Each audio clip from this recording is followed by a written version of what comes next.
ஆண்டவரும் உலக ரட்சகருமாகிய இயேசு கிறிஸ்துவின் நாமத்தில் என்னை கேட்டுக்கொண்டிருக்கிற அன்பான கர்த்தருடைய பிள்ளைகள் யாவரும் கர்த்தரின் வார்த்தையின் பேரில் உங்களுக்கு வாழ்த்துக்கள் நன்றி தெரிவித்துக் கொள்கிறேன்.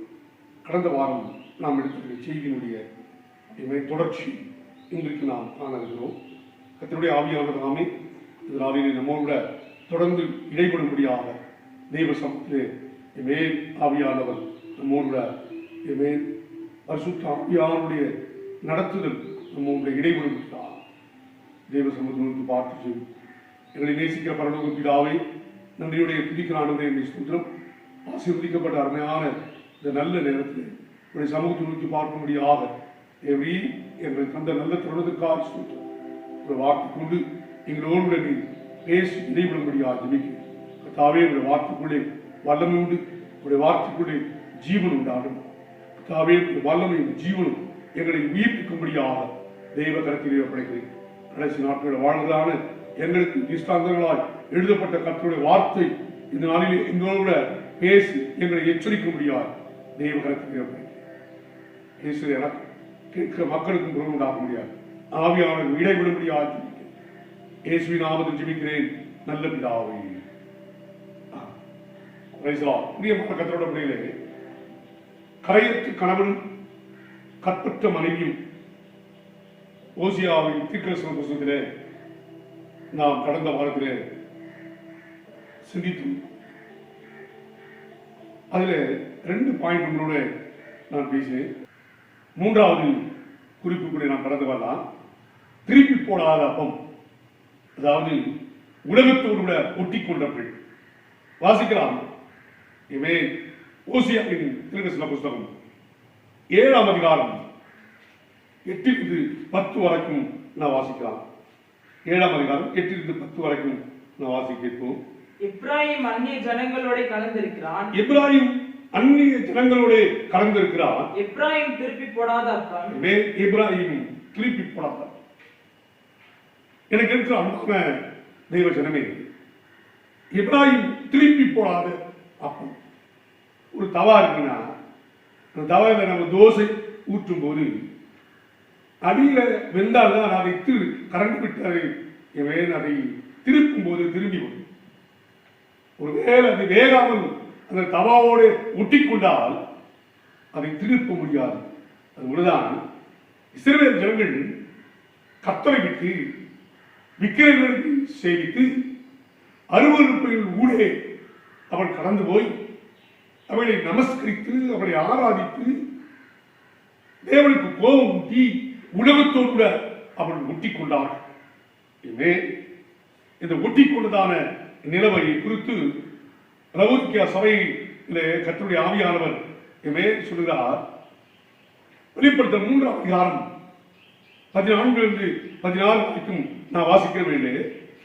லவோதிக்கேயா சபையின் தூதனுக்கு நீ எழுத வேண்டியது என்னவென்றால், லவோதிக்கேயா சபையின் தூதனுக்கு நீ எழுத வேண்டியது என்னவென்றால், உண்மையும் சத்தியமுள்ள சாட்சியும் தேவனுடைய சிருஷ்டிக்கு ஆதியுமாய் இருக்கிற தேவனுடைய சிருஷ்டிக்கு ஆதியுமாய் இருக்கிற ஆமென் என்பவர் சொல்லுகிறதாவது, உன் கிரியைகளை அறிந்திருக்கிறேன். நீ குளிரும் அல்ல அனலும் அல்ல. நீ குளிராயாவது அனலாயாவது இருந்தால் நலமாயிருக்கும். இப்படி நீ குளிருமின்றி அனலுமின்றி வெதுவெதுப்பாய் இருக்கிறபடியால் உன்னை என் வாய் நின்று வாந்தி பண்ணுவேன் என்று சொன்னார். 5ஆம் சங்கீதம் 18ஆம் வசனத்திலே வாசிக்கிறவர்களே, நீ திருடனை காணும்போது அவனோடு ஒருமித்து போகிறாய். விபச்சாரரோடும் உனக்கு பங்கு உண்டு. ஒரு தேவ பிள்ளை திருடனை காணும்போது திருடனை காணும், விபச்சாரத்தை பார்க்கும்போது விபச்சாரம் கூட ஐக்கியம் வைக்கிறார். இதல்ல ஒரு தேவ பிள்ளை. இவர்கள் தான் திருப்பி போடாத அப்பம் என்று சொல்லப்பட்டிருக்கிறது. இல்லாவிட்டால் இவர்கள் கர்த்தரை அறிந்தும் உலகத்தோடு ஒட்டிக்கொண்டவர்கள் என்று வேதம் நமக்கு சொல்கிறது. உலக சேகம் தேவனுக்கு விரோதமான பகை. ஒரு உலகத்தில் உள்ளவிலும் அன்பு உறுதால் அவனுக்கு தேவனுக்கு அன்பு இல்லை என்று வேதம் நமக்கு தெளிவாக சொல்கிறது. தேவ சமூகத்திலே நாம் அடுத்த வசனத்தை வாசிக்கிறவர்களே, 2 கொரிந்தியர் 6ஆம் அதிகாரம் 14 18 வரைக்கும் நான் வாசிக்கலாம். அந்நிய நுகத்திலே அவிசுவாசிகளுடன் பிணைக்கப்படாதிருப்பீர்களாக, அவிசுவாசிகளோடு நீங்கள் பிணைக்கப்படாதிருப்பீர்களாக, நீதிக்கும் அநீதிக்கும் சம்பந்தம் ஏது, ஒளிக்கும் இருளுக்கும் ஐக்கியம் ஏது, கிறிஸ்துவுக்கும் பேலியாளுக்கும் இசை வேறு, அவிசுவாசியுடனே விசுவாசிகளுக்கு இசை வேறு, தேவனுடைய ஆலயத்துக்கும் விக்கிரகங்களுக்கும் சம்பந்தம் ஏது, நான் அவர்களுக்குள்ளே வாசம் பண்ணி அவர்களுக்குள்ளே உலாவி அவர்கள் தேவனாயிருப்பேன், அவர்கள் என் ஜனங்களாயிருப்பார்கள் என்று தேவன் சொன்னபடி நீங்கள் ஜீவனுள்ள தேவனுடைய ஆலயமாய் இருக்கிறீர்கள். ஆனபடியால் நீங்கள் அவர்கள் நடுவிலிருந்து புறப்பட்டு போய் அசுத்தமானது தொடாதீர்கள் என்று கர்த்தர் சொல்லுகிறார். அப்பொழுது நான் உங்களை ஏற்றுக்கொண்டு உங்களுக்கு பிதாவாயிருப்பேன், நீங்கள் எனக்கு குமாரனும் ஒரு வேறுபாட்டின் ஜீவியத்தை ஆண்டவராகிய தேவ மனிதரோடு விசுவாச மக்களோடு ஆண்டவர் பேசுகிறார். என்ன பேசுகிறார்? உலகத்தோட்ட ஒட்டிக்கொள்ளாமல் உலகத்தை விட்டு வேறு பிரிக்கப்பட்ட மனிதனாக இருக்க வேண்டும். ஒரு உலகத்தில் உள்ளவர்கள் அறிந்துகொண்டார் அப்படிங்கிற பிதாவின் அன்பு இல்லை என்று வேதனாக சொல்கிறார். உலகத்தோடு ஒட்டி கொண்டிருக்கிற விசுவாசிகள், உலக சிநேகத்தினால் கரைபட்டிருக்கிற விசுவாசிகள், கர்த்தருடைய பிள்ளைகள், கர்த்தருடைய வசனத்தை கேட்கிறவர்கள், தேவ வார்த்தையை ஏற்று உலகத்தால் கரைபட்டிருக்கிற நாம் அதை விட்டு தேவன் சொன்னபடி தேவனுக்கு பிரியமான ஒரு வாழ்க்கை செய்யும்படியாக தேவ பிள்ளைகள் ஒரு வேறுபாட்டின் ஜீவியத்தை அவசியம் செய்ய வேண்டும். உலகத்தை விட்டு தேவனோடு உறவு கொள்ள வேண்டும். திருப்பி போடாத அப்பம் உலகத்தோட ஒட்டி கொண்டவர்கள் சொல்லி 3வது பாயிண்ட் பேசியிருக்கிறேன். 4வது பாயிண்ட் பேதையான புறா. பேதையான புறா இருந்துச்சுன்னா அறிவில்லாதவர்கள், அல்லாவிட்டால் அறிவை வெறுத்தவர்கள். கர்த்தருடைய பிள்ளைகள் நன்றாக கிடைக்க வேண்டும். ஓசியா 7ஆம் அதிகாரம் 11-13 வரைக்கும் நான் வாசிக்க வேண்டியது. எப்ராயிம் பேதையான புறாவை போல் இருக்கிறான். எப்ராயிம் பேதையான புறாவை போல் இருக்கிறான். அவனுக்கு புத்தி இல்லை. 4ஆம் இப்ராஹிமே உனக்கு என்ன செய்வேன்? யூதாவே உனக்கு என்ன செய்வேன்? உங்கள் பக்தி காலையிலே காணும் மேகத்தை போலவும், விடியற் காலையில் தோன்றும் பனியைப் போலவும் ஒழிந்து போகிறது. ஆகையால் தீர்க்கதரிசிகளை கொண்டு அவர்களை வெட்டினேன். பலி அல்ல, இரக்கத்தையும் பார்க்கிலும் தேவனை அறிகிற அறிவை விரும்புகிறேன்.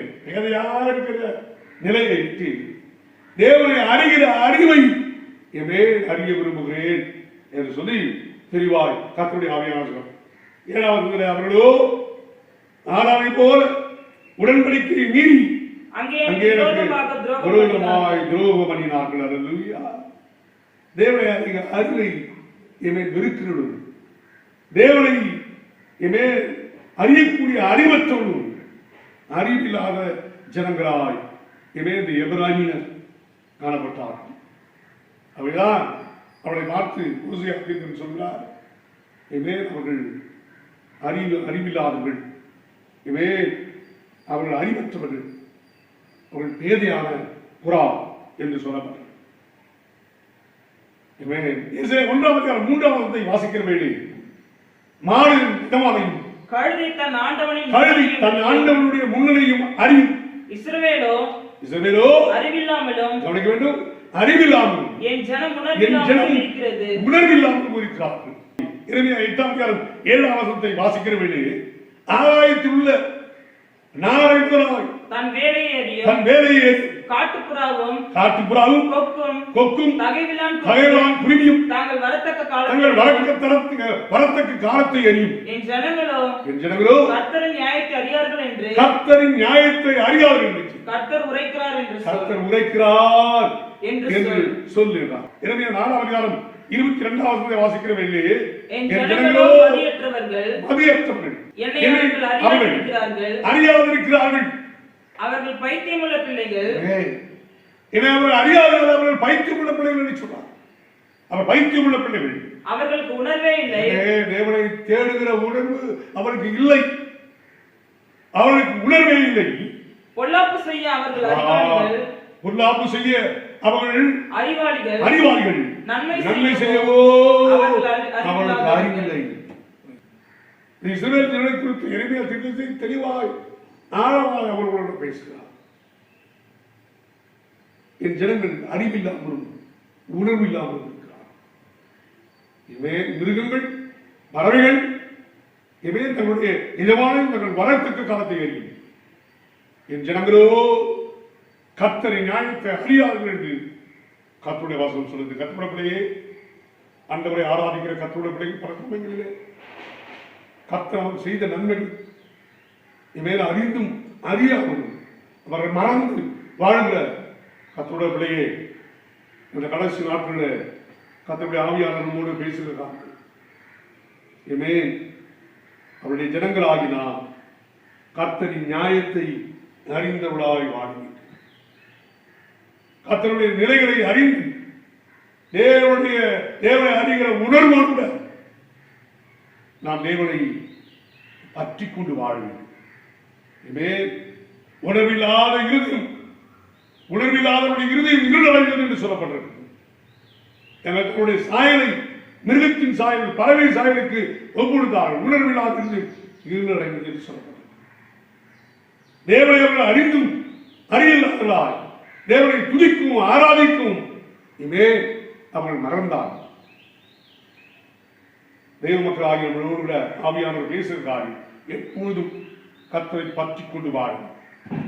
கர்த்தரை அறிகிற அந்த உணர்வோடு தேவ பிள்ளைகள் அவரை அறிகிற அறிவின் உணர்வின் தேவ சமூகத்தை நாம் காண்பிக்க வேண்டும். கர்த்தருடைய பிள்ளைகள் 5வது காரியமாக காட்டுக்கழுதை வனாந்தரத்தில் தன்னிச்சையாய் திரியும் கழுதை. இஸ்ரவேல் காட்டுக்கழுதை, வனாந்தரத்தில் தன்னிச்சையாய் திரியும் காட்டுக்கழுதை. 8ஆம் அதிகாரம் 9ஆம் வசனத்தை வாசிக்கலாம். 8ஆம் அதிகாரம் 9ஆம் வசனத்தை வாசிக்கிற வேளை அவர்கள் தனித்து திரிகிற தனித்து திரிந்து காட்டுக்கழுதை போல் அசீரியர் அண்டைக்கு போனார்கள். எப்பிராயீமர் நேசரை கூலிக்கு பொருத்திக் கொண்டார்கள். கர்த்தருடைய பிள்ளைகள் எவ்வளவு பலவீனமான மனிதர்கள். கர்த்தருடைய பிள்ளைகள் ஆகினால் இந்த காட்டுக்கழுதை போல தன்னிச்சையா, இந்த காட்டுக்கழுதைக்கு ஒரு எஜமானம் இல்லை. இந்த காட்டுக்கழுதை யாரும் தன்னை நடத்தக்கூடாது என்ற தன்னிச்சையோடு கூட வாழ்கிற ஒன்று. கர்த்தருடைய பிள்ளைகளே, நம்ம அப்படி அல்ல. என்றைக்கு ரட்சிக்கப்பட்டோமோ, என்றைக்கு ஆண்டவரை நாம் ஏற்றுக்கொண்டோமோ, என்றைக்கு ஆவியானவரை பெற்றுக்கொண்டோமோ, ஆவியானவருடைய உதவியோடு நம்முடைய வாழ்க்கையை நாம் நடத்த வேண்டும். அல்லேலூயா. எவர்கள் தேவ ஆவியானவரை நடத்தப்படுகிறார்களோ அவர்கள் தேவனுடைய பிள்ளைகள். தேவ ஆவியானவர் இல்லாத தன்னிச்சையாக காட்டுக்கழுதை. நீ அப்படி வாழ்கிறாயா?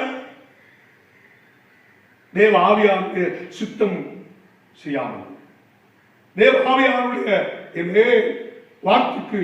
வார்த்தையை கேட்காமல், தேவ ஆவியானவருக்கு தன்னை அர்ப்பணிக்காமல், அவருடைய சித்தம் செய்யாமல் தன்னிச்சையாய் செய்தால் உன்னை ஆண்டவருடைய வார்த்தை சொல்றது காட்டுக்கிறது. எனவே 2ஆம் அதிகாரம் 24ஆம் வசனத்தை நான் வாசிக்கிறேன். வனாந்திரத்திலே பழகினது, வனாந்திரத்திலே காட்டுக்கழுதை பழகினதும் தன் இச்சையின் மதவெறியிலே, தன்னுடைய இச்சையின் மதவெறியினாலே காற்றை உட்கொள்ளுகிறதுமாக பழந்து சொல்லி தன் வாயை திறந்து காற்றை உட்கொள்ளுமா. தன் இச்சையின் மனவெறியினாலே காற்றை உட்கொள்கிறமான காட்டு கழுதை நீ. ஆண்டவர் இல்லாமல், எஜமானன் இல்லாமல் எனக்கு எல்லாம் தெரியும், எல்லா நிலையிலும் நான் படிப்பிக்கப்பட்டிருக்கிறேன், எனக்கு எல்லாம் தெரியும் என்று சொல்லி தன்னிச்சையா தன் சுயத்தில் தன் பலத்தில் கத்தரை விட்டு தன் நிலையை சார்ந்திருக்கிற மனிதனை குறித்து தான் காட்டுக்கிறதை வனாந்தரத்திலே படையிடவும் தன் இச்சையின் மதவெறியினாலே காற்றை உட்கொள்ளுமான காட்டுக்களை நீ அதன் ஆவலை திருத்தி அதை திருப்புகிறவன் யார்? அதை திருப்புகிறவன் யார்? அதை தேடுகிறவர்கள் ஒருவரும். அதை கட்டுக்கிடவே தேட முடியும். அதை தேடுகிறவள் ஒருவரும் என்ன செய்வதில்லை, வருத்தப்பட வேண்டியதில்லை. தேவ ஆவியானுடைய வெளிப்பாட்டை பரிசுத்த ஆவியானவர் ஓசியா தீர்க்கதரிசி வழியாக இஸ்ரவேல் ஜனங்களுடைய தன்னிச்சை தேவன் இத்தனை மகத்துவமான காரியங்களை அந்த மக்களுக்கு செய்திருந்தும் கூட தன்னிச்சையாக திரிகிற காட்டுக்கழுதிகளாய் வனாந்திரத்திலே அவர்களுடைய மத வெறியினாலே காற்றை உட்கொள்கிறமான காட்டுக்கழுதையாயிருந்தார். தேவ மக்களாக வாழ்க்கையில நாவின் சிந்தையுள்ளதாக இருப்போம்னா தன்னிச்சையாக பரிசுத்த ஆவியானவர் நம்மை நடத்துகிற எஜமானராக நம்முடைய கரங்களிலே அவர் கரங்களை நம்மை அர்ப்பணிக்கும் போது தன்னிச்சையாக தேவ சித்தத்தை அறிந்தவளாய் வாழுவேன். எசேக்கியேல் 16ஆம் அதிகாரம் 49-50 வாசிக்கலாம். இதோ கர்வமும் ஆகார திருச்சியும் நிர்விசாரமான சாங்கோபாங்கமுமாகிய இவைகளே சகோதரர் சோதோமின் அக்கிரமம். சோதம் அழிவதற்கு காரணம் கர்வமும் நிர்விசாரமும் ஆகார திருச்சியும் பெருந்திண்டினால லௌகிக கவலையினாலே ஆவிக்குரிய காரியங்களை அவர்கள் மறந்து லௌகிக இச்சையினாலும் பெருந்திண்டினாலும் கர்வத்தினாலும் வாழ்ந்த கூட்டம் இருக்கிறது. அந்த கூட்டம் தான் தன்னிச்சையாய் தெரிகிற காட்டுக்கள். ஆண்டவர் அறிகிறதில்லை, ஆண்டவர் துதிக்கிறதில்லை. எப்பொழுதும் ஆகாரம் எப்பொழுதும் தின்று குடித்து நம்முடைய கர்வத்தினாலே சாங்கோபாங்கதான் சோதேர் அழிப்பதற்கு காரணமாக இருந்தது. அதில் 50 வசனத்தை வாசிக்கலாம். அவர்கள் தங்களை உயர்த்தி என் முகத்துக்கு முன்பாக அருவருப்பானதை செய்தார்கள். அதை நான் கண்டபோது அவர்களை ஒழித்து விட்டேன். அக்கிரம செய்திக்காரே இடைவிட்டு அகன்று போங்கள். இதுதான் அவங்களுக்கு கொடுக்கப்படுகிறதான நியாயத்தி. தன்னிச்சையா போடுறீங்களா? தேவ சித்தம் வாழறீங்களா?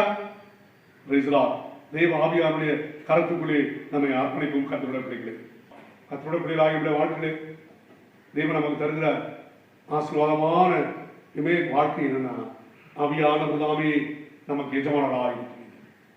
கர்த்ததாமே நம்மை நடத்துகிறவராக இருக்கிறது. அப்படி நடத்தப்படுகிற வாழ்க்கை நமக்கு இல்லாவிட்டால் அது தன்னிச்சையான வாழ்க்கை, அது காட்டுக்கழுதியினுடைய ஜீவித்து கூப்பனை ஆய்வு. அதனால் வாழ்க்கையை கடந்து போகலாம். பலனற்ற செடி, கனியில்லாத ஜீவி. இஸ்ரவேல் பலனற்ற செடி, கனியில்லாத ஜீவி. 10ஆம் அதிகாரம் ஓசியா 10ஆம் அதிகாரம் 1ஆம் வசனத்தை நான் வாசிக்கிறேன். இஸ்ரவேல் பலனற்ற திராட்சை செடி, அது தனக்குத்தானே கனி கொடுக்கிறது. அவன் தன் கனியின் திரளுக்கு சரியாய் பலிபீடத்தை திரளாக்குகிறான். அவன் திரளாக்குகிறான் போல் இஸ்ரவேல் பலனற்ற திராட்சை செடி, அது தனக்குத்தானே கனி கொடுக்கிறது. அனைவருடைய வாழ்க்கை அப்படிதான். தங்களை தாங்களே மீண்டு விடுவார். தங்களை தாங்களே தாங்கள் சம்பாதிக்கிறது தாங்களே சாப்பிடுவாங்க. அதில் கர்த்தரை பிரியப்படுத்த மாட்டாங்க. இஸ்ரவேல் அதனால்தான் இஸ்ரவேல் பணற்ற செடியாக இருக்கிறது. அதில் தனக்கு தானே கனி கொடுக்கிறது. உழைப்பார்கள், தாங்கள் சாப்பிடுவார்கள், கர்த்தருக்கு கொடுப்பதில்லை. எனவே அவருடைய ஜீவியத்திலே இஸ்ரவேல் பணற்ற செடியாக மாறியது. அவன் தன் கனியின் திறனுக்கு சரியாய் பலிபீடங்களை திரளாக்குகிறான். தங்கள் தேசத்தின் செழிப்புக்கு சரியாய் சிறப்பான சிலைகளை செய்கிறார்கள். சிறப்பான சிலைகளை செய்து கொண்டிருக்கான். விக்கிரகங்கள் சிலை என்று சொல்லும்போது அவனுக்குள்ளே உண்டாகிறதான பெருமையின் காரியம். கர்த்தருடைய பிள்ளைகளே, தேவ சித்தத்திற்கு நம்மை அர்ப்பணிக்க வேண்டிய அவசியம் என்னன்னு சொன்னால் 5ஆம் அதிகாரம் 7ஆம் வசனத்தை நான் வாசிக்க வேண்டிய கர்த்தருடைய ஆவியானவர் சொல்றார், சேனைகளின் கர்த்தருடைய தோட்டம் இஸ்ரவேல் அவருடைய மனமகிழ்ச்சியின் நாற்று, அவருடைய மனமகிழ்ச்சியின் நாற்றில் யூதாவின் மனுஷரே என அழகா எழுதார். அப்படிப்பட்ட இஸ்ரவேல் தான் இன்றைக்கு பலனற்றவர்களாய் மாறி போனார்கள். இந்த பலனற்றதாய் மாறி போன இந்த நிலையிலே யோவான் 15ஆம் அதிகாரம் 2ஆம் வசனத்தை நான் வாசிக்கிற வேளையிலே, என்னில் கனி கொடாதிருக்கிற கொடி எதுவோ அதை அவர் அறுத்து போடுகிறார். பலனற்ற செடியாய் கனி கொடாதிருக்கிற கொடி எதுவோ அதை ஆண்டவர் அறுத்து போடுகிறார். வாசிக்கிறான், என்னில் நிலைத்திருங்கள், நானும் உங்களில் நிலைத்திருக்கிறேன். கொடியானது திராட்சை செடியில் நிலைத்திராவிட்டால் அது தானாய் கனி கொடுக்க மாட்டாதது போல நீங்களும் என்னில் நிலைத்திராவிட்டால் கனி கொடுக்க மாட்டீர்கள். எனவே நீங்கள் நிலைத்திராவிட்டால் கனி கொடுக்க மாட்டீர்கள். கனி கொடுக்காத கொடியை கர்த்தர் அழித்து போடுகிறார்.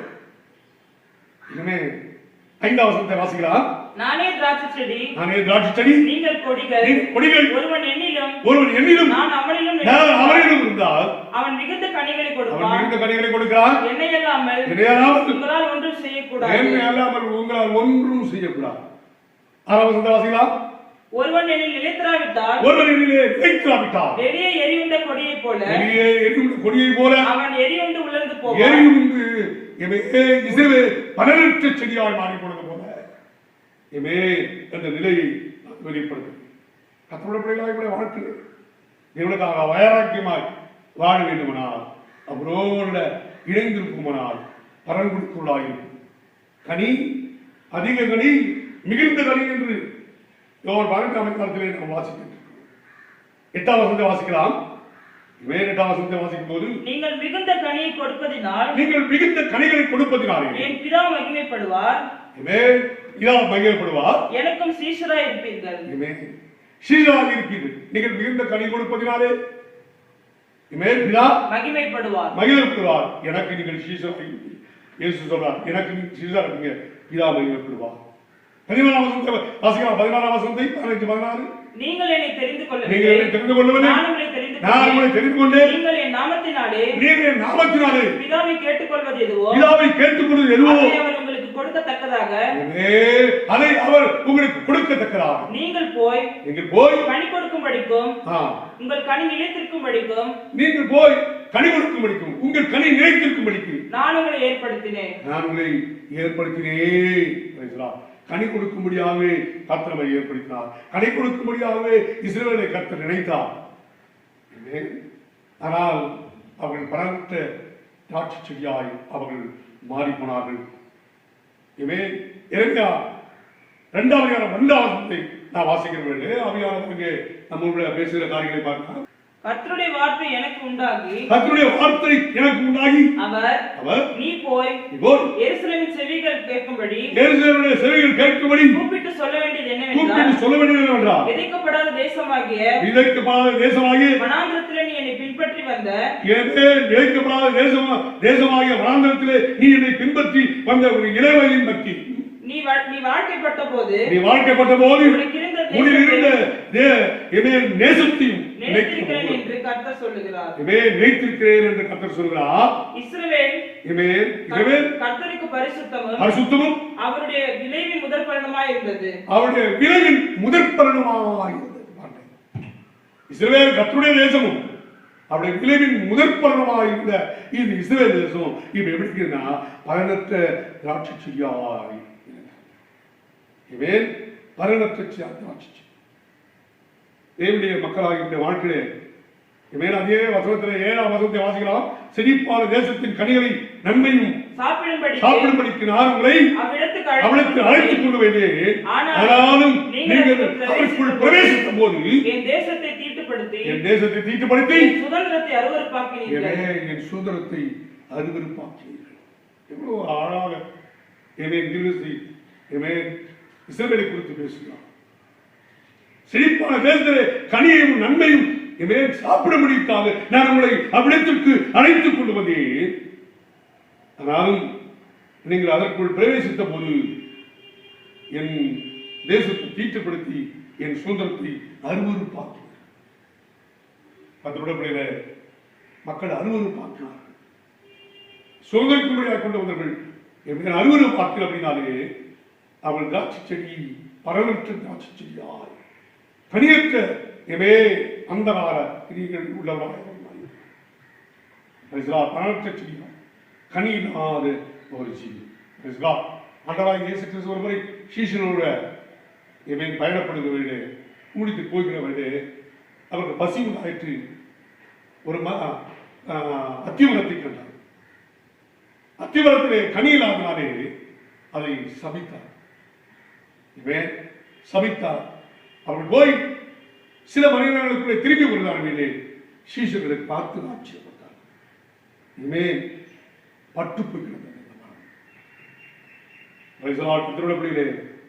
கனி கொடுக்கும்படியாகவே ஆண்டவராகிய தேவன் பூமியிலே கர்த்தரை வைத்திருக்கிறார். கனியற்றவராய் நாம் இருப்போமானால், பரவற்ற செடியால் நாம் இருப்போமானால் தேவராஜ்யத்தை நாம் சுதந்திரிக்க முடியாது. தேவனுக்கு பிரியமான பிள்ளைகளாய் நாம் மாற முடியாது. 17ஆம் அதிகாரத்திலே 17ஆம் அதிகாரத்தில் 5ஆம் இருந்து நாம் வாசிக்க வேண்டும். மனுஷன் மேல் நம்பிக்கை வைத்து மாம்சமானதை தன் புயபலமாக்கிக் கொண்டு கர்த்தரை விட்டு விலகுகிற இருதயமுள்ள மனுஷன் சபிக்கப்பட்டவன். அடுத்தவருமாக அவன் அவாந்தரவெளியிலே கரளையாய் போன செடியை போலிருந்து நன்மை வருகிறதை காணாமல் வனாந்திரத்தின் வறட்சியான இடங்களிலும் குடியில்லாத ஓரிடத்திலும் அவன் தங்குவான். 7ஆம் வசனத்தை வாசிக்கும்போது கர்த்தர் மேல் நம்பிக்கை இல்லாத மனுஷன் அப்படி இருக்கான். ஆனால் கர்த்தர் மேல் நம்பிக்கை வைத்த மனுஷன் எப்படி இருக்கிறான்னா, கர்த்தர் மேல் நம்பிக்கை வைத்து கர்த்தர் தன் நம்பிக்கையாக கொண்டிருக்கிற மனுஷன் பாக்கியவான். அவன் எப்படி இருப்பானா, அவன் தண்ணீர் அண்டையிலே நாட்டப்பட்டதும் கால்வாய் ஓரமாய் தன் வேர்களை விடுவதும் உஷ்ணம் வருகிறதை காணாமல் அவன் இலை பச்சையா இருந்து மழை தாட்சியான வருஷத்திலே வருத்தமின்றி தப்பாமல் கனி கொடுக்கிற மரமாயிருக்கான். கர்த்தரோட பிள்ளையே இவ்வளவு அழகாய் கர்த்தரே நம்பிக்கையான மனுஷன் படிக்கிறார். கர்த்தரை நம்பிக்கிற மனுஷன் வருத்தமின்றி தப்பாமல் கனி கொடுக்கிற மரமாயிருக்கிறார். கர்த்தரோட பிள்ளை நம்ம எந்த மரமாயிருக்கும்? கனி உள்ள மரத்தை பார்த்து ஆண்டவர் சபிக்கவில்லை. கனியில்லாத மரத்தை கர்த்தர் சபித்தார். நம்ம கனி கொடுக்கிறார்கள். 3:10 மத்திய 7:19 சொல்கிறது. இப்போதே கோடரியானது மரபின் வேறெங்கே வைக்கப்பட்டிருக்கிறது. நல்ல கனி கொடாத மரமெல்லாம் வெட்டுண்டு அக்கினியிலே போடப்படும். அதோட முடிவு அக்கினி. கர்த்தருடைய பிள்ளைகளே, நாம் கனி கொடுக்குள்ளாயிருப்போம்னா தேவராஜ்யத்தில் பிரவேசிக்கலாம். நாம் கனி கொடுக்காத பலனற்ற செடிகளாயிருப்போம்னால், கனி இல்லாத ஜீவியம் செய்வோமனால், நாவின் கனி இல்லாதவர்களாய் வாழ்வோமனால், இவே நம்முடைய வாழ்க்கையில நரகம் அக்கினி நமக்கு காத்துக் கொண்டிருக்கிறது. தேவஜனத கடைசி காலத்தில் உடனடைவு தேவன் மகிமையான காரியங்களை நம்மதிலே அவர் செய்ய போகிறார். 7வது காரியம், தன் புருஷனுக்கு துரோகம் செய்த மனைவி, அதாவது கிறிஸ்து என்னும் புருஷனை விட்டு விட்டவர். இஸ்ரவேல் தேசம் தன் புருஷனுக்கு துரோகம் செய்த மனைவி. 6ஆம் அதிகாரம் 10ஆம் வசனத்தை வாசிக்கிறவர்கள் மோசேயாவே, பயங்கரமான காரியத்தை இஸ்ரவேல் வம்சத்தாரில் கண்டேன். பயங்கரமான காரியத்தை இஸ்ரவேல் வம்சத்தாரில் கண்டேன். அங்கே எப்பிராயீம் வேசித்தனம் உண்டு. அங்க என்ன சொல்றான்? எப்பிராயீம் வேசித்தனம் உண்டு. இஸ்ரவேல் தீட்டுப்பட்டு போயிற்று.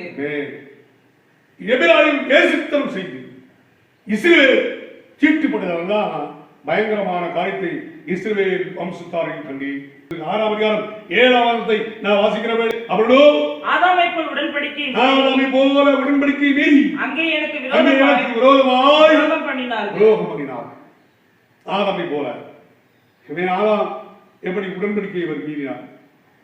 இவன் வேண்டாம் என்றதை இவன் பறித்து புசித்தபடினாலே, ஏவாள் வழியாய் புசித்தபடினாலே உடன்படிக்கையை விட்டு அவர்கள் விளைவிக்கிறார்கள். இதை விட்டு துரத்தப்பட்டார்கள். கர்த்தருடைய இனிமே கிறிஸ்து என்னும் புருஷனை விட்டு விட்டவர்கள், கிறிஸ்து என்னும் புருஷனுக்கு துரோகம் செய்தவர்கள். இவைதான் 5ஆம் அதிகாரம் 7ஆம் வசனத்தை வாசிக்கிற வேளையிலே கர்த்தருடைய ஆவியானவர் சொன்னார், கர்த்தருக்கு விரோதமாக துரோகம் பண்ணினார்கள், அந்நிய பிள்ளைகளை பெற்றெடுத்தார்கள். கர்த்தருக்கு விரோதமாய் துரோகம் செய்தபடினார்கள் அந்நியர் அவர்களோடு இதே சம்பந்தம் கலந்து அந்நியர்களை அவர்கள் பெற்றெடுத்தார்கள். இவே அசுத்தமானவர்களை அதுக்கு வெளிப்படுத்துகிறது. 8ஆவது வாசிக்கிற வேண்டு உன் வாயிலே எக்காலத்தை சொன்னாரே, உன் வாயிலே நீ எக்காலத்தை வைத்து அவர்களின் உடன்படிக்கை மீறி என் நியாயப்பிரமாணத்துக்கு விரோதமாய் துரோகம் பண்ணினால் கர்த்தருடைய வீட்டின் மேல் சத்துரு கழுகை போல் பறந்து வருகிறார். சத்துரு சாத்தான் கழுகை போல பறந்து வருகிறார். 2 கொரிந்தியர் 11ஆம் அதிகாரம் 2-3 வசனங்களை வாசிக்கிற வேண்டு கொடுத்து சபைக்கு பவுல் எழுதினார். அவங்க என்ன சொல்லலாம்? தம்பி, நான் உங்களை கற்புள்ள கன்னிகையாக கிறிஸ்து என்னும் ஒரே புருஷனுக்கு ஒப்புக் கொடுக்க நியமித்தபடியால், கிறிஸ்து என்னும் ஒரே புருஷனுக்கு உங்களை நியமித்தபடினாலே உங்களுக்காக தேவ வைராக்கியம் கொண்டிருக்கிறேன். எப்படியாயினும் கிறிஸ்துக்கு ஏற்ற ஒரு மனமட்டியார் மாறிவிடுவேன். ஆனால் சர்வமானது தன்னுடைய தந்திரத்தினாலே தேவாலை வஞ்சித்தது போல உங்கள் மனதும் கிறிஸ்துவை பற்றி உண்மை என்று விலகும்படி கெடுக்கப்படுமோ என்று பயந்திருக்கிறேன். அழகா அப்படிதான் இந்த ஜனங்கள் கெடுக்கப்பட்டார். சத்ருவாகி சாத்தான் அவனை வணிகங்களை செய்தார். கிறிஸ்துக்கு ஏற்ற மனவாட்டியாய் கிறிஸ்துவை எதே உடையவனாய் மாறித்துவதற்காக சத்துருக்கு பிடிக்காதவர்களே அவனை சோர மார்க்கமாய் அவனை கொண்டு போனார். இவ்வளவு பெரிய துரோகம் செய்தாலும் கூட இஸ்ரவேல் தேசத்தை பார்த்து ஆண்டவர் ஒரு அழைப்பை கொடுக்கிறதாக ஊசியாக சொல்கிறார். 5ஆம் அதிகாரம் 5ஆம் வசனத்தை வாசிக்கிறார். 5ஆம் அதிகாரம் 5ஆம் வசனம், அவர் தங்கள் குற்றங்களை உணர்ந்து என் முகத்தை தேடும் இந்த 7 காரியங்களை செய்தார்கள். அவர்கள் ஒன்று சோரமனவர்கள், அந்தவரை விட்டு வணிக விலகினவர்கள். 2வது அலங்கார கிடாரிகள், கீழ்ப்படியாளர்கள். 3வது திருப்பி போடாத அப்பமாய் உலகத்தோட ஒட்டிக்கொண்ட சிறவர்கள். 4வது பேரையான புறா, அறிவில்லாதவர்களாய் தேவனை அறியாதவர்களாய் தேவனை அறிந்தும் தேவனை மையப்படுத்தாமல் போனவர்கள்.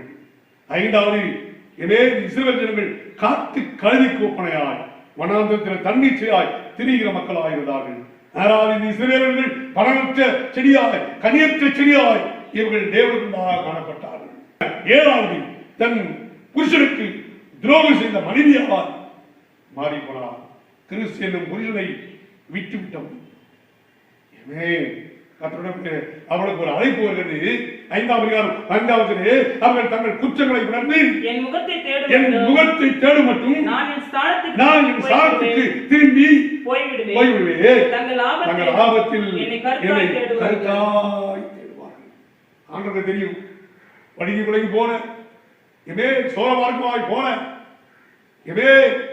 இவர்கள் ஒரு நாள் கண்டிப்பாக என்னை தேடி வருவார்கள். தங்கள் ஆபத்திலே என்னை கருத்தாய் தேடுவார்கள். தங்கள் குற்றங்களை உணர்ந்து என் முகத்தை தேட மட்டும் நான் என் ஸ்தானத்துக்கு நான் திரும்பி போகிறேன்.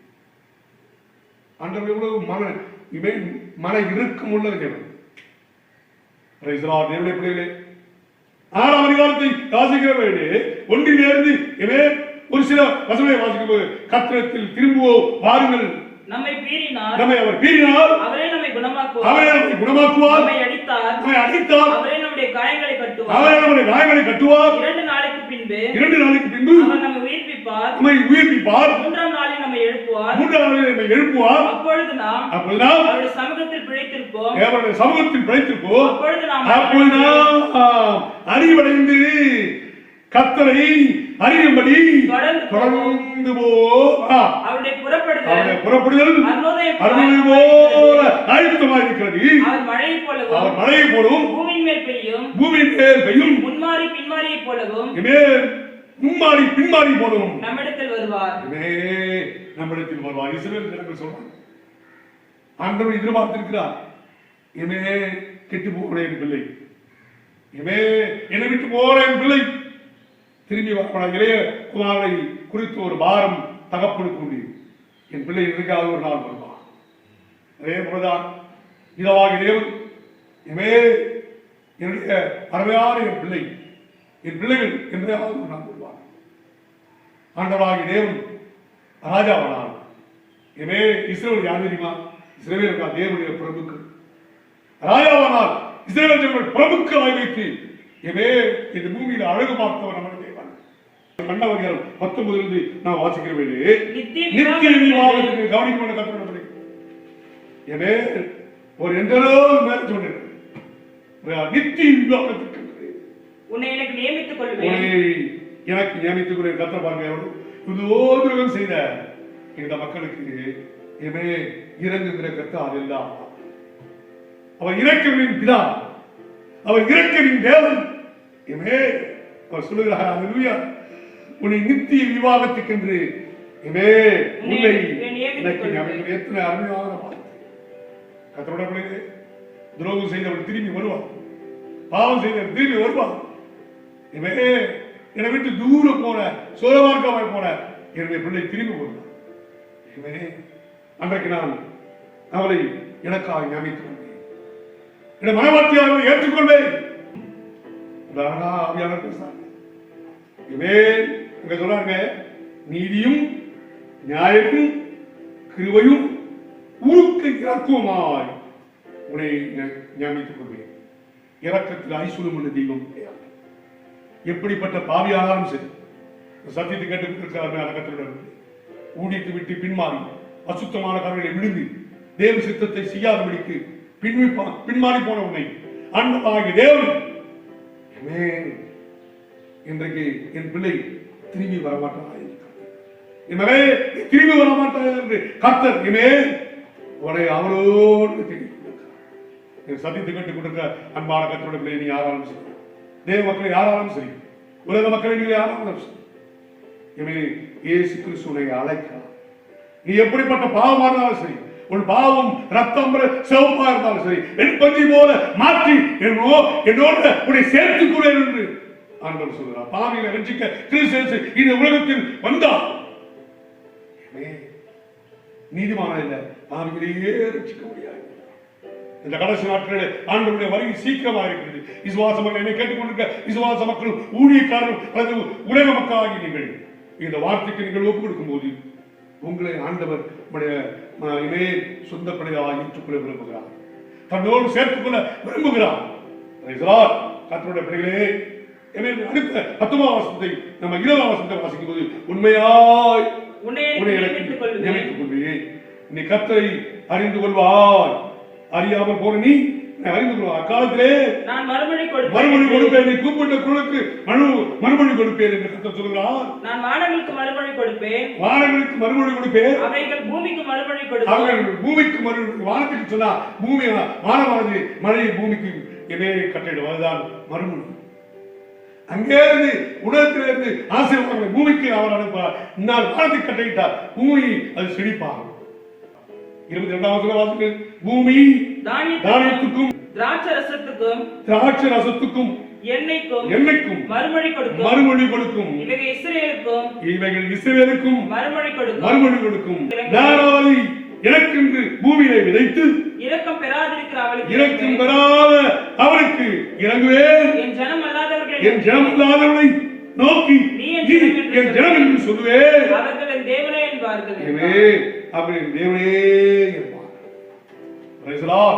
நான் முதலில் வாசித்த அந்த காரியத்திலே கர்த்தருடைய ஆவியானவர் சொல்றாங்க, நான் அவளை எனக்கென்று ஏற்படுத்தினேன், எனக்கென்று பூமியிலே விதைத்து இரக்கம் பெறாதவர்களுக்கு இறங்குவேன்.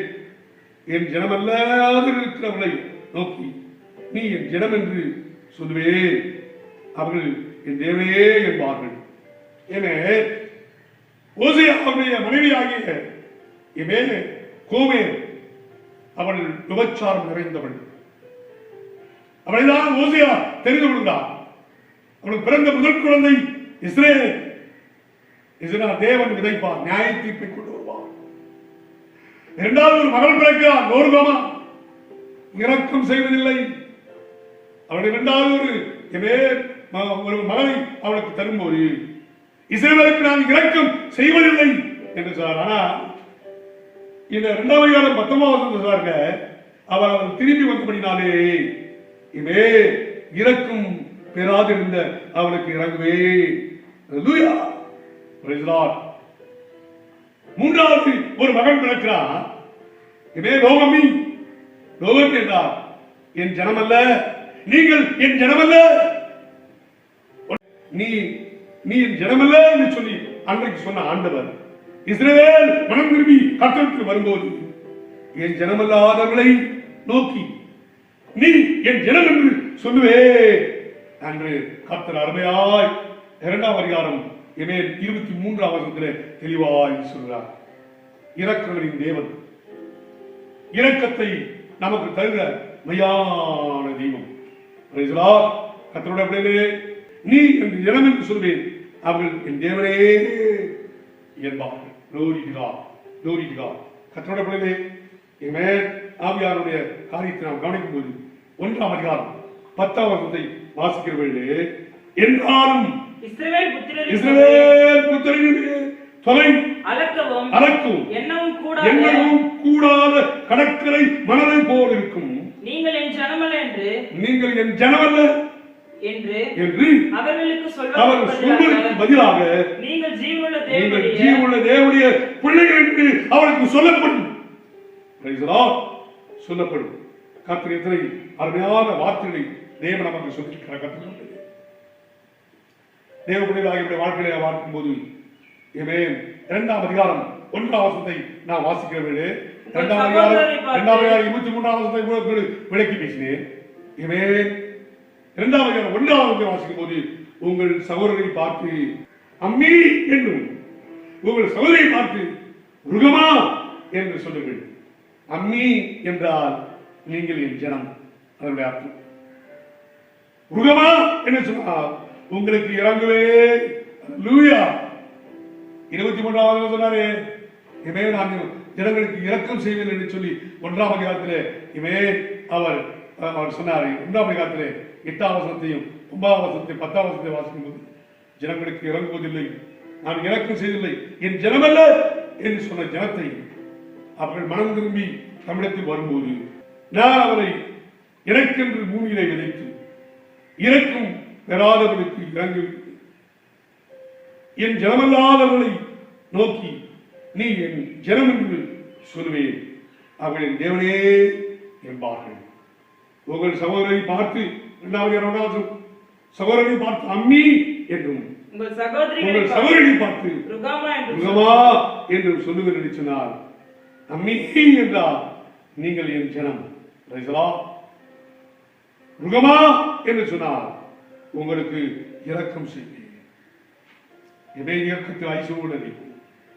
அதனாலே இந்த வார்த்தையின் வழியாக ஓசியா தீர்க்கதரிசன புஸ்தகம் 14 அதிகாரங்கள் 9 வசனங்கள் ஆவியானவர் வெகு அழகாக அந்த காரியங்களை தெளிவாய் நமக்கு எழுதியிருக்கிறார். எனவே கர்த்தருடைய பிள்ளைகளாகி நாம் தேவ சித்தத்தை நேராக நம்மை அர்ப்பணிப்போம். கர்த்தருடைய தேவாவியாருடைய கரத்திலே எவரி சத்தம் கேட்டவுடைய பிள்ளைகளாகி நாம் சித்தம் செய்ய முடியாது. எவரி நாங்கள் அர்ப்பணிக்கிறோம். எல்லா புதிய கடவுள் என் பேசுவின் நாமத்தில் ஜெபிக்கிறேன் எங்கள் நல்ல பிதாவே, ஆமென். என் ஆத்மாவே கர்த்தரை ஸ்தோத்திரி, என் முழுவே பரிசுத்த நாமத்தை ஸ்தோத்திரி, என் ஆத்மாவே கர்த்தரை ஸ்தோத்திரி, அவர் சகலம் அவருடைய மரமாக. ஆமென். நம்முடைய கர்த்தராகிய இயேசு கிறிஸ்து தேவனுடைய அன்பு பரிசுத்த ஆவியாருடைய அன்பு நம்மளோடு இப்போது சதா காலமும் நிலையாய் தந்திருப்பாராக. ஆமென். அல்லேலூயா, அல்லேலூயா, அல்லேலூயா.